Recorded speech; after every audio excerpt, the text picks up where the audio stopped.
We want to move on. I'm delighted to say we've got Mickey Quinn with us this morning to talk to us about the Longford summer and the state of the game generally at the minute. Mickey, when your season started, did you expect to be finished up by the 25th of June? You must have had some high hopes that there was a bit of momentum behind you at one stage. Morning, lads.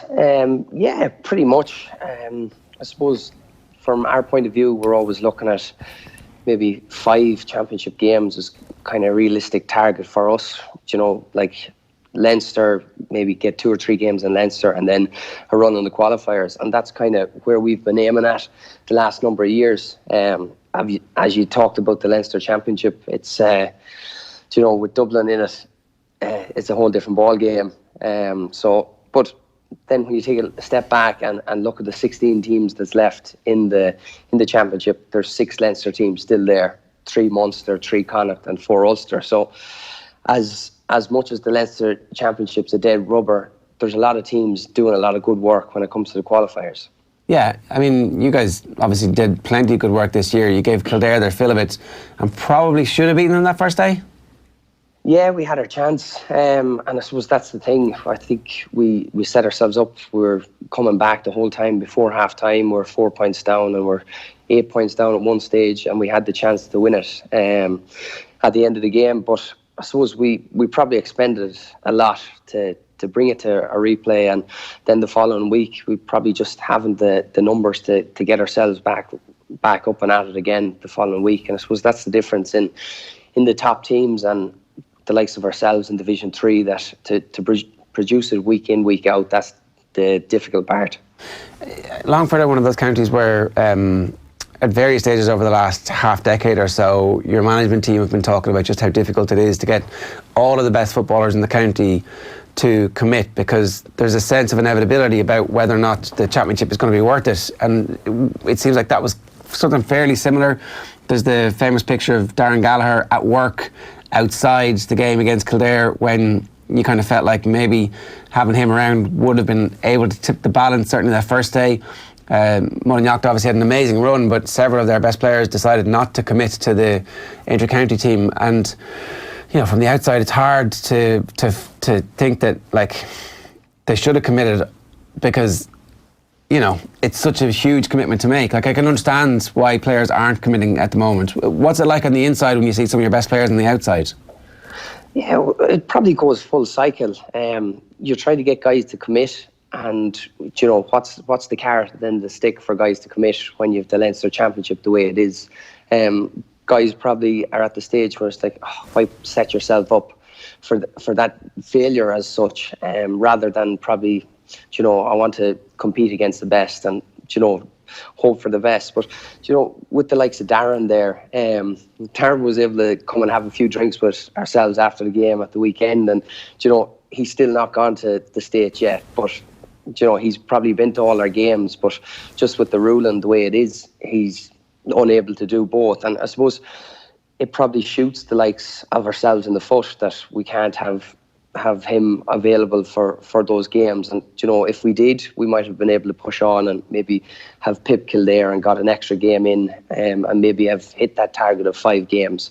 From the Mullinlough side of things, like, Dave came back in, and I think we've had 7 guys on the panel, so they bought in. But I suppose it's such a long year for them, and they're after going 3 championships back to back, and it's been a long 3 years for them. So to get a few of those guys to commit, and the guys that did, they've done super to come back into the fold for us. Yeah, it was Dennis Carton who I remembered specifically the piece where he was just saying one of the hardest things is to get lads to commit, and there's no real solution to this in the current format, because Dublin are always going to be there and they're always going to be a team who are better. So if you can't get players to commit, you can't improve, you don't get the games in summer, it's kind of like you're trapped.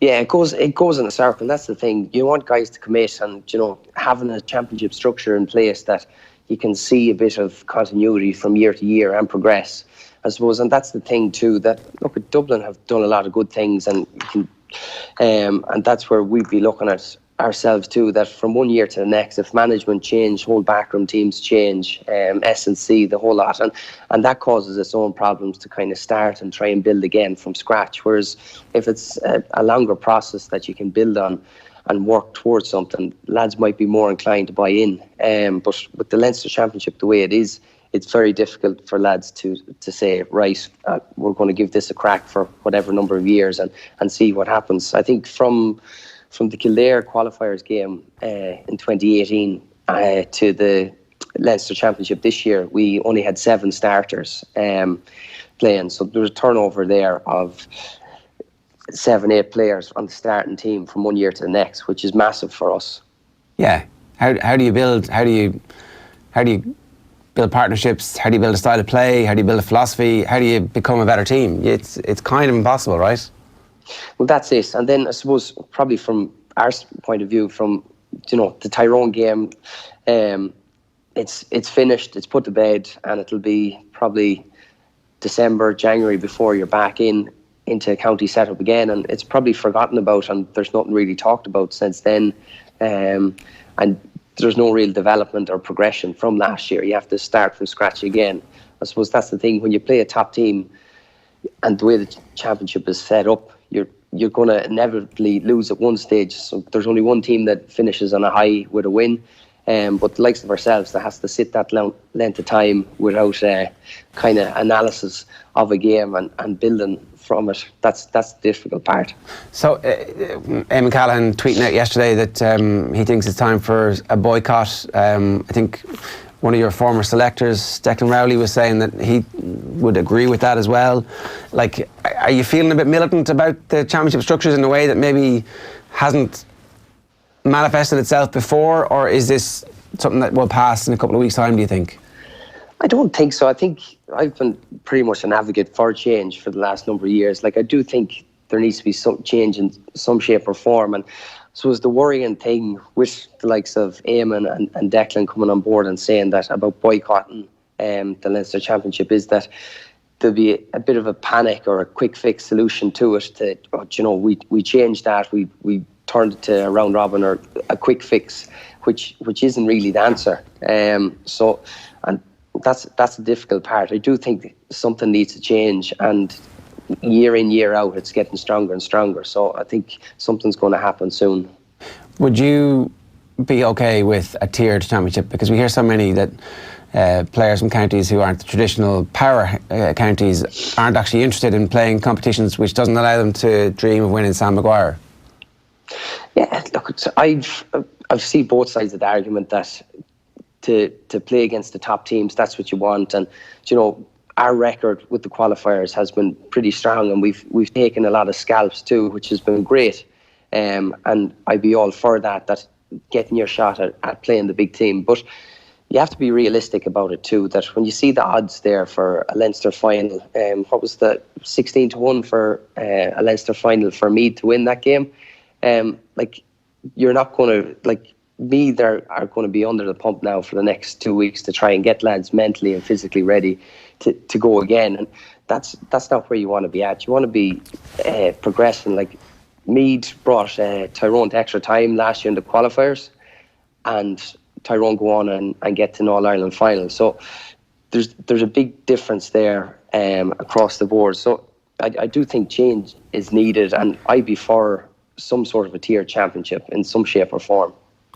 Mickey, I guess the idea with a boycott or with a strike or whatever it may be wouldn't just necessarily be to point out to the authorities that the structure is broken. It would also point out that perhaps the support hasn't been there for counties like Longford, for counties outside of Dublin in the Leinster Championship, in terms of resources, in terms of perhaps the ability to help these counties develop at underage level and to one day get the best out of themselves the way Dublin are definitely currently getting the best out of themselves. Yeah, looking back at the list of funding from those years back, Longford is down ranked 31st, and we've probably been battling above it. I suppose your power rankings will dictate where we come number wise on that, but there's a lot of good work going on behind the scenes, but when you see stats like that, it makes it difficult to see how you can actually close that gap and progress. like the tier championship debate has been about 2 tiers, but actually if there were 4 tiers, there'd be meaningful games every year, there'd be promotion and relegation. Like there would be an opportunity for teams to have a great summer and play summer football with all their best players available, and there would be local games, so your local supporters could come and see you guys play, and then your away games would be against teams of a similar standard. So it would be worthwhile going to away games as well. If we just gave ourselves a couple of summers of experimentation with more than 2 tiers, I think there would be an amazing thing that would happen. My fear is that if there's 2 tiers, the tiers are huge, and there's a load of dead rubber games at the end of both seasons where players feck off to America anyway because, sure, look, there's nothing left to play for. Yeah, like I do think probably 4 tiers might be too much, and then you're trying to strike the balance between whether you go with 2 or 3 tiers. Like the big thing is the league. You see where the league games are at. The only issue with the league is that it's played in shit conditions, and that's the difficult part. When it's played during February, March, when the weather is that bad and spectators can't go out and enjoy the games, to have that in these kind of months when the weather is good and teams are close together, you're going to have an atmosphere and, as you said, local rivalry. Yeah, I don't know if you're still into AFL as much, given that you were there for a while, but as far as I know, their sport that makes changes all the time. There's just a constant evolution of what's actually going to be best for the players, for the competition, and for the supporters. Yeah, there's lots of changes going on. I suppose pre-season competitions are usually what's used as a bit of a tester for maybe rule changes and stuff. But if a tier championship or something was come into play, trial it for a couple of years and see and readapt and change it to suit what's working and what's not working, and I suppose take in all the holders that, whether it be players, managers, county boards, what's working and what's not working, and try and build on it, rather than saying, we're an amateur organisation, it's this way, leave it that way, don't change. You got to move with the times. Yeah, no, totally. You mentioned there how difficult it's going to be for me to recover from that drubbing. Like, what will that dressing room be like? Have there been times when you guys have had a drubbing in Leinster and then been able to come back out in the qualifiers and perform well? And is there anything you can kind of specifically pinpoint that helped the team to recover? To be honest, probably a break away from it. Like we went up to Dublin and we lost by 27 points, and that was probably the most demoralising, or the lowest point of my intercounty career. 27 points, and it showed you, the gap, the level that they're at compared to ourselves. And I suppose you always feel that it's not as big as that, but the results showed that's what it was. So I think that the hardest part is probably taking a step back for a while and then try and go again. Look, everyone will be pointing the fingers left, right and centre at different directions. But like, at the end of the day, it was 5-1 at half time. I don't know when the last time Dublin were kept to 5 points and a half. Don't know what the stats are on that. But like, if Meath defensively, I thought were super for probably 2/3 of the game. Just offensively in the final third, they just weren't able to capitalise. Yeah, a quick word about Tyrone here. How impressive were they up close? Because, their Ulster campaign, there was a sense that they'd actually come back to the pack a little bit, but then they played pretty well against you guys. Yeah, look, it was a strange game. They got 2 goals, which probably from our side of things we felt were sloppy, and we could have done and should have done more to prevent them. And, you talk going into a game that keep it tight for as long as you can, and, once it comes into the second half and it's tight, you could be in with a shout. But I suppose that the goals derailed us. 2 goals in quick succession, it took the sting out of the game and the atmosphere. And to be honest, I don't think Tyrone really pushed on, or they kind of said, right, we're coming out of here with a win, and they just saw the game out from there. I don't think they actually pushed on and went for it at that stage. I think once they got the goals, they said, right, we're in a good position here, let's just see it out. So hard to read. I think Kildare and Tyrone, it's going to be a cracking game, and I wouldn't be surprised. I have a feeling one of those qualifier games is going to go to extra time, and I think that's going to be the one. Have Tyrone gone back to being a bit more defensive, or like you can just gauge from the highlights on the Sunday game, really, as opposed to actually seeing the full game? Because there was some suggestion that that might happen after the Donegal defeat. Yeah, we kind of thought the same, and probably from looking at it, but I suppose it's one of those things. We probably tried to set ourselves up in a good position defensively, and if one team's playing really defensive, the other team automatically has extra men back too, so it kind of pans out both ways. So they did seem to be very defensive and sat back, but like when they counter-attack, they're a dangerous team, and with Niall Morgan in goals and that weapon of a kick out, they can definitely cause teams trouble. Yeah.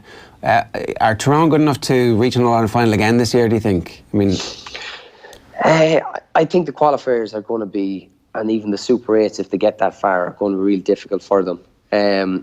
I think after going through the whole back door last year, it takes a massive toll on your team playing week in, week out. These next couple of games, week in, week out, take its toll. Any little niggles or knocks build up, and I think that could go against them.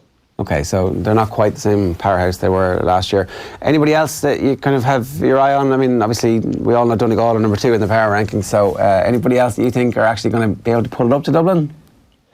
I think Donegal are number 2 at the moment, definitely. I would agree with that in the power rankings. But Mayo is going to be a cracking game.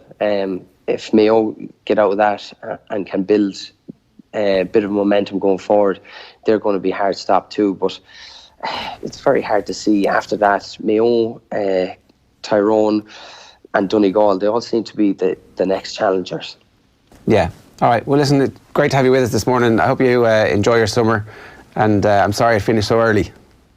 Thanks very much, lads. Thanks for having me. Thanks a million. It's Mickey Quinn there, giving us some thoughts on Longford's season and generally where we are with the championship. I think there's been a sea change really in people saying, no, I need to be able to play for the All-Ireland. While that's nice to be able to do that, the whole notion of a tiered football championship has now taken hold. Yeah. And once that happens, it becomes an unstoppable juggernaut. So we're going to get one. It's just whether or not. I think 2 tiers is 1 tier at least too few. And actually, I'd be an advocate for 4. I can see the thought process behind that. I can also see the thought process behind having 2 tiers, because it still leaves it wide enough for those big shocks that you often see, that they're sometimes the best moments in a summer. And within tier 2 you're going to have every so often a smaller team, a Division 4 team, taking out someone near the top of Division 3. If the 2 tiers have conferences within them, then perhaps that would work. Otherwise, yeah, maybe you just need to divide it down a small bit more, so that you've got interest to the very end, because you could have a lot of dead rubbers, particularly in tier 2 come the end with no relegation, obviously. It's interesting just listening to him there. Like, well, if you're a young Longford footballer now, what are you dreaming of? a good summer in the States, or playing for a club like Mullinachta, who might be able to make it that way. Isn't that it? Yeah.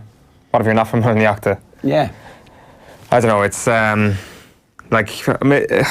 would often think that maybe they're looking up to the players playing on the highest occasion, and maybe it is those massive days in the qualifiers where they've taken out a Mayo or whatever it may be, or a Monaghan like Conference on.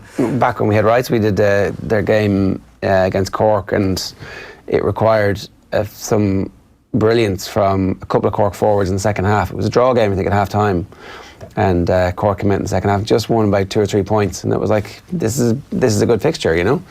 But at the minute, Cork and Longford would be in the same tier, and so that's where they should be. Mm-hmm.